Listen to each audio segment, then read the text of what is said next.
Hello students, आज हम करेंगे oxidising nature of nitric acid, जिससे रिलेटेड कुछ रिएक्शंस हम करेंगे विद नॉन मेटल्स, मेटल्स। सबसे पहले तो देखेंगे कि ये ऑक्सीडाइजिंग एजेंट की तरह बिहेव क्यों करता है। आपने पढ़ा है कि nitric acid is a very strong oxidising agent, बहुत जगहों पर ऑक्सीडाइजिंग एजेंट का काम करता है। तो वो करता क्यों है ऑक्सीडाइजिंग एजेंट का काम, उसकी नेचर जो है वो why is it oxidising in nature. तो उसके लिए आपको याद रखना है HNO3 का डिकम्पोजिशन। मैंने आप लोगों से पहले भी कहा था कि डिकम्पोजिशन वाला रिएक्शन जो है ये आप लोगों ने बहुत ध्यान से याद रखना है। सेम रिएक्शन वापस से आएगा। HNO3 का डिकम्पोजिशन जब होता है तो हमें मिलता है NO2 H2O plus nascent oxygen. 2HNO3 2N है इसलिए 2 कर दीजिए, 2H है क्योंकि यहाँ H2 था इसलिए मैंने इसे 2H कर दिया, और 2 3 जा 6, 2 2 जा 4 + 1 5 + 1 6, ऑक्सीजन भी बैलेंस हो गए। तो ये है आपका डिकम्पोजिशन का रिएक्शन, जिसमें HNO3 डिकम्पोज होके हमें एक नेसेंट ऑक्सीजन देता है, और इस नेसेंट ऑक्सीजन की वजह से ही it can supply oxygen, that's why it is acting as oxidising agent. अब ये ऑक्सीडेशन जो करता है वो नॉन मेटल्स का भी करता है, मेटल्स का भी करता है। इस वीडियो में हम नॉन मेटल्स और मेटल्स का ऑक्सीडेशन कैसे होगा उसको इंशाल्लाह कवर करेंगे। तो सबसे पहले देखते हैं नॉन मेटल्स के साथ ये किस तरीके से रिएक्ट करता है। नॉन मेटल्स में कुछ एग्जांपल्स दिए हुए हैं बुक्स में, कार्बन है, सल्फर है, फॉस्फोरस है। अब इन रिएक्शंस में जो है नंबर्स काफी बड़े बड़े हैं बैलेंसिंग के लिए, जिसे आप बैलेंस करने के लिए बैठेंगे तो या तो उसकी प्रैक्टिस करिए कि आप बहुत अच्छी तरीके से उसे बैलेंस कर पाएं और एग्जाम के दौरान भी आप फटाफट बैलेंसिंग कर लें। लेकिन जो बच्चे बैलेंसिंग को बहुत हार्ड समझते हैं, डिफिकल्ट समझते हैं, तो कुछ नंबर्स याद रख लें लेफ्ट हैंड साइड के, जिससे आप राइट हैंड साइड को ऑटोमेटिकली बैलेंस कर पाएंगे। ये ज्यादातर एग्जाम के दौरान आपने ऐसा करना चाहिए ताकि आपको टाइम कम ना पड़े। अब जब नॉन मेटल के साथ जब नाइट्रिक एसिड रिएक्ट करेगा तो क्या होगा, हमें 3 प्रोडक्ट्स मिलते हैं, ये याद रखिए। एक तो होता है उसका ऑक्सीडाइज्ड प्रोडक्ट, एक होता है NO2,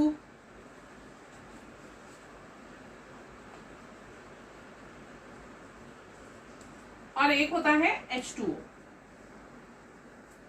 अब कार्बन के साथ जब HNO3 रिएक्ट करेगा तो क्या बनाएगा कार्बन का oxidised product, carbon dioxide, carbon dioxide, H2O बनेगा और NO2 बनेगा, नाइट्रोजन डाइऑक्साइड। उसी तरह जब सल्फर के साथ रिएक्ट करेगा तो ऑक्सीडाइज्ड प्रोडक्ट होगा सल्फ्यूरिक एसिड H2SO4, वाटर बनेगा और NO2 बनेगा। फास्फोरस के साथ भी इसी तरीके से रिएक्ट करता है और फास्फोरिक एसिड बनाता है H3PO4।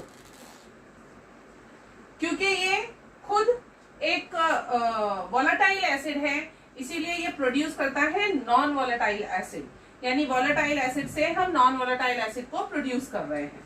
तो फास्फोरस के साथ रिएक्ट करके फास्फोरिक एसिड बनाता है, वाटर और NO2।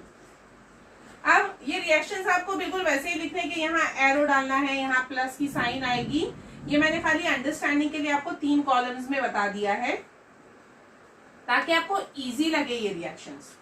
ऑक्सीडाइज्ड प्रोडक्ट है, वाटर है, NO2 है, तीनों रिएक्शंस में वही है। अब चलते हैं बैलेंसिंग की तरफ।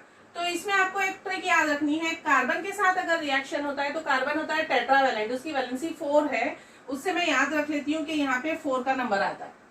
सल्फर से जब रिएक्ट करेगा तो सल्फर को आप याद रखिए कि S for sulphur, S for 6, यहाँ मैं 6 डालूंगी। और फास्फोरस जो है उसके साथ 5 है, 4 5 6। ये नंबर्स अगर आपको याद है तो आप देखिए इस तरफ पे बहुत इजीली बैलेंस कर पाएंगे। ये 4H है इसीलिए मैं इसे 2 कर दूंगी। H मैंने क्यों लिया है, क्योंकि यहाँ H इसके पास है और यहाँ H खाली वाटर के पास है, पूरे रिएक्शन में और कहीं H नहीं है। तो हम बैलेंस करने के लिए H को पहले सिलेक्ट कर रहे हैं। 4H, ये हो गए 4। अब यहाँ 4 डालने से N4 हो गया है, इसीलिए मैं यहाँ पे क्या करूंगी, 4 डाल दूंगी। कार्बन 1 है, कार्बन 1 है। अब ऑक्सीजन देखते हैं, 4 3 जा 12, यहाँ पे 2, यहाँ पे 2 4, 4 2 जा 8 12 हो गए, ऑक्सीजन भी बैलेंस। इसी तरीके से यहाँ पे भी देखिए H को देखते हैं 6, तो यहाँ पे H दो जगह है, ये 2 है और ये भी 2 है, तो मैं क्या करूंगी, यहाँ पे 2 करूंगी, क्योंकि यहाँ सल्फर सिंगल है, यहाँ भी सल्फर को एक ही रखते हैं, H को यहाँ से बैलेंस करेंगे, तो 2 + 4 6 हो गया। अब N देखिए 6 है, तो मैं यहाँ पे 6 कर दूंगी। अब ऑक्सीजन चेक करते हैं, 6 3 = 18, यहाँ पे 4 + 2 6 + 6 2 = 12, 18 हो गए बैलेंस। अब देखते हैं फास्फोरस का रिएक्शन, तो 5HNO3 किया है मैंने। अब इससे याद रखिए ये 5 है, तो यहाँ पे देखिए 3 + 2 5 ऑलरेडी बैलेंस्ड है। 5N से मैं इसे 5N कर दूंगी। अब ऑक्सीजन चेक करिए, 5 3 = 15, यहाँ पे 4 5 और 5 + 2 5 2 = 10, 10 + 5 15, यानी ऑक्सीजन भी बैलेंस हो गया। ये है नॉन मेटल्स के साथ reaction. Nitrogen dioxide gas produce होती है, वाटर प्रोड्यूस होता है और एक ऑक्सीडाइज प्रोडक्ट होता है। कार्बन के साथ कार्बन डाइऑक्साइड, सल्फर के साथ सल्फ्यूरिक एसिड और फास्फोरस के साथ phosphoric acid is the oxidised product. इसके बाद आते हैं हम मेटल्स के साथ किस तरीके से रिएक्ट करेगा।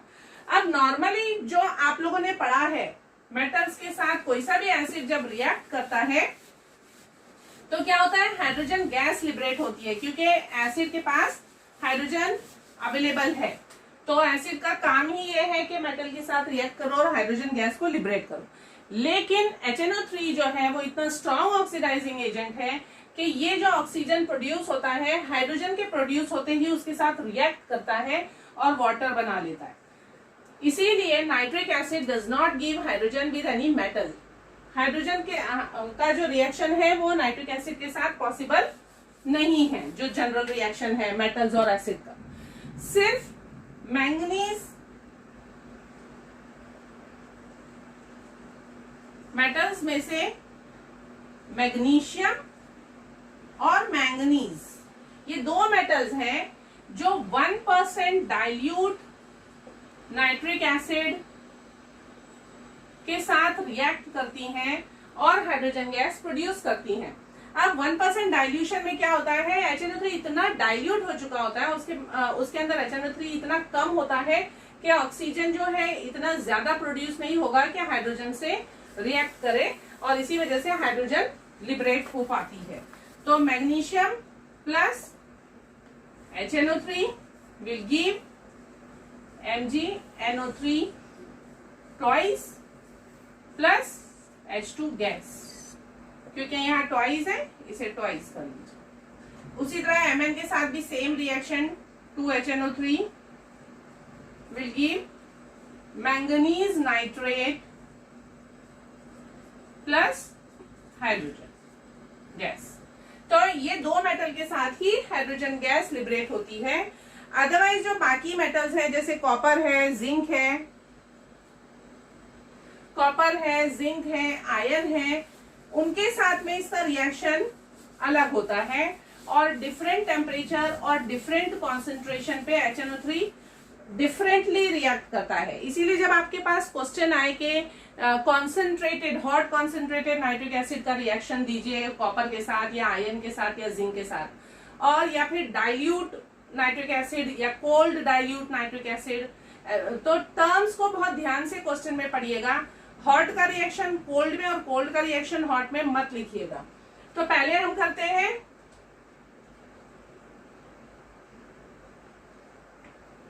डाइल्यूट नाइट्रिक एसिड जब रिएक्ट करता है, डाइल्यूट नाइट्रिक एसिड जब रिएक्ट करता है तो हमें क्या मिलता है, NO।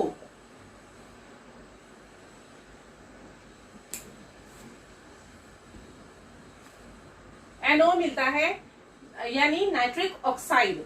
अब ये आपको कैसे याद रखना है, डाइल्यूट है यानी HNO3 की क्वांटिटी कम ही होगी, पानी की ज्यादा होगी, इसीलिए कम ऑक्सीजन वाली गैस लिबरेट होगी, यानी नो।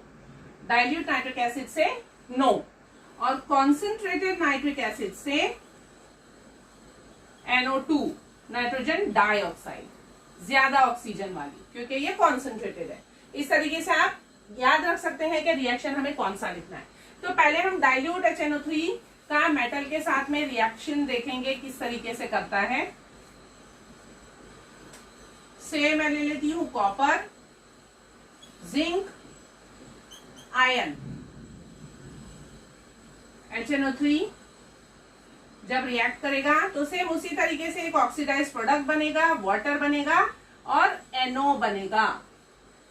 तो कॉपर के साथ क्या बनेगा? Copper nitrate CuNO3 twice. H का बनेगा H2O प्लस NO। जिंक के साथ भी ऐसा ही होगा, HNO3 Zn NO3 twice H2O plus NO। और Fe के साथ ferrous nitrate Fe NO3 twice H2O plus NO। अब डाइल्यूट के साथ में आपने दो नंबर्स याद रखने हैं, जो लेफ्ट हैंड साइड के नंबर है 3 और 8। ये याद रखिए, 3 मेटल के मॉलिक्यूल्स एटम्स और नाइट्रिक एसिड के 8 मॉलिक्यूल्स। अगर ये याद रखेंगे तो आगे बैलेंसिंग बहुत इजीली कर पाएंगे। देखिए यहाँ 3Cu लिया है तो यहाँ भी मैं 3 ही करूंगी क्योंकि कॉपर यही है और कहीं नहीं है। 8H है तो ये 4H2 हो जाएगा, 4 2 8, तो H बैलेंस हो जाएगा। अब देखते हैं N 8 है, N यहाँ पर भी है और यहाँ भी है, तो यहाँ पे 3 2 6, तो बचे 2, मैं यहाँ पे 2 लिख रही हूँ। N बैलेंस हो गया। अब ऑक्सीजन चेक करिए, 8 3 24। हम ऑक्सीजन को हमेशा लास्ट में क्यों चेक करें? क्योंकि ऑक्सीजन यहाँ भी है, यहाँ भी है, यहाँ भी है, तो मैं ऑक्सीजन को पहले बैलेंस नहीं कर सकती, मैं लास्ट में बैलेंस करूंगी क्योंकि बाकी नंबरों से उस पर फर्क पड़ेगा। तो हम क्या कर रहे हैं? ऑक्सीजन को लास्ट में चेक कर रहे हैं। 8 3 24। अब देखिए यहाँ 3 2 6, 6 3 18 प्लस 4 22 प्लस 2 24 हो गया बैलेंस। तो ये नंबर्स आप अगर याद रख लेते हैं तो आपके लिए बहुत इजी हो जाएगा रिएक्शन लिखना। Copper with dilute nitric acid gives copper nitrate, water and nitric oxide. अब बाकी सारे रिएक्शन सेम टू सेम है, सिर्फ हमने कॉपर, जिंक और आयन ये टर्म्स चेंज किए हैं। बाकी देखिए प्रोडक्ट में बैलेंसीज वगैरह में कोई फर्क नहीं है, इसीलिए सारे नंबर्स वही रहेंगे। 3 8, यहाँ पे 3 4 2, 3 8 3 4 2। यहाँ वही एरो और प्लस की साइन आएगी, ये खाली इजी करने के लिए मैंने आपको कॉलम्स में सिखा दिया है। आई होप कि आप लोग ये समझ रहे हैं कि रिएक्शंस को किस तरीके से याद रखना है, बैलेंसिंग हम किस तरीके से कर पाएंगे एग्जाम के दौरान। अब जाते हैं कॉन्सेंट्रेटेड HNO3 की तरफ।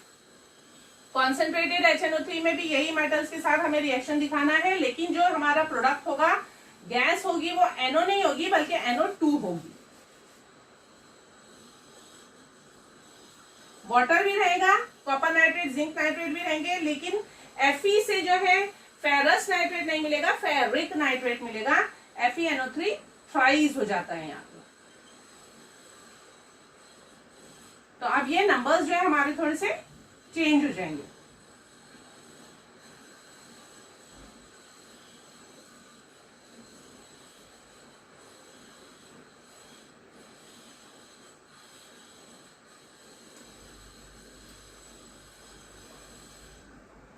अब कॉपर देखिए, यहाँ पे कॉपर 1 है, यहाँ भी कॉपर 1 ही रहेगा।